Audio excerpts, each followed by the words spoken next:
ഇപ്പോൾ ഓൺടർപ്രണർഷിപ്പ് ആയാലും ഒരുപാട് ഓപ്പർച്യൂണിറ്റീസ് ഉണ്ട് ടീച്ചേഴ്സിന്.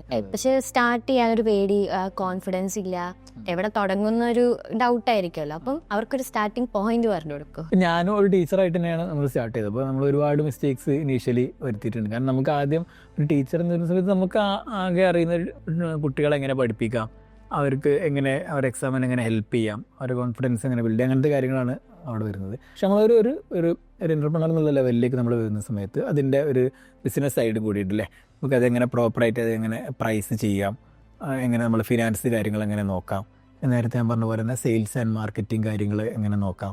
അപ്പോൾ അതിൽ ഒരു ഇനീഷ്യലി ചെയ്യുന്ന ഒരാൾ എന്ന് പറഞ്ഞു കഴിഞ്ഞാൽ ഒരു ചെറിയ ഒരു ഇൻവെസ്റ്റ്മെൻറ്റിൽ ചെറിയ രീതിയിൽ തുടങ്ങാം.